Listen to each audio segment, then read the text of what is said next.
Good morning सर्वांना. चला आज आपण वाटाण्याची भाजी बनवूयात. वाटाणे मी रात्री भिजत घातले होते, ते स्वच्छ धुवून घेतले आणि कुकरला लावून घेतले.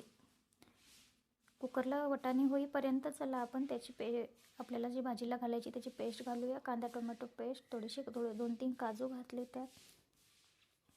ते चांगल्या प्रकारे बारीक पेस्ट करून घेतली त्याची.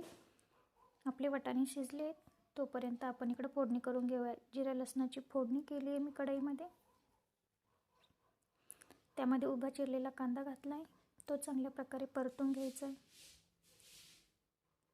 वाटाण्याच्या भाजीसोबत पुरी खूप छान लागते, नक्की ट्राय करून बघा एकदा तरी. आपण ही पेस्ट काढली, त्यात 2-3 हिरव्या मिरच्या घातल्या. जी पेस्ट काढली तो कांदा लाल झाला त्यामध्ये टाकायची आहे. ती पेस्ट त्यामध्ये चांगल्या प्रकारे परतून घ्यायची आहे.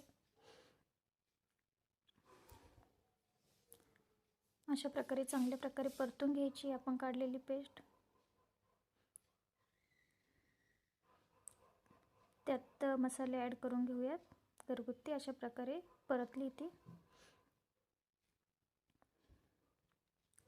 मीठ घालून घेऊयात चवीनुसार. तुम्हाला पाहिजे तेवढं तुम्ही मीठ ॲड करू शकता. अशा प्रकारे तिला हलवत राहायचे जेणेकरून ती कढईला खाली लागली नाही पाहिजे.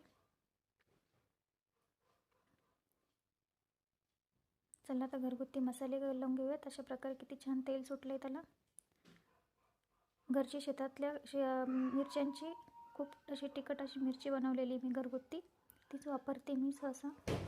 घरगुती जे मसाले आहेत ते अंबारी मसाला, खूप काही मसाले वापरत नाही मी. खडा मसाला वगैरे क्वचित वापरते थोडासा, कारण ते खूप गरमीचं असतात. थोडंसं पाणी ॲड करून घ्यायचं. आपल्याला पाहिजे तेवढं पाणी आपण टाकायचं. पण सुरुवातीला मी थोडंच पाणी टाकते नेहमी भाजीमध्ये, कारण तरी जात नाही. आपण जशी फोडणी करतो तशीच तरीही राहते आणि भाजीला चवही येते.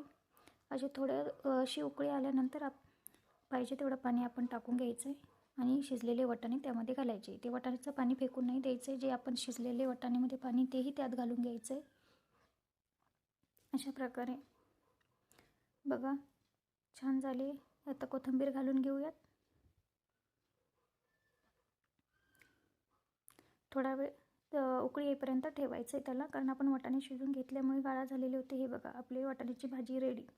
कोणाकोणाला वाटाण्याची भाजी आवडली माझी नक्की कमेंट करून सांगा आणि सबस्क्राईब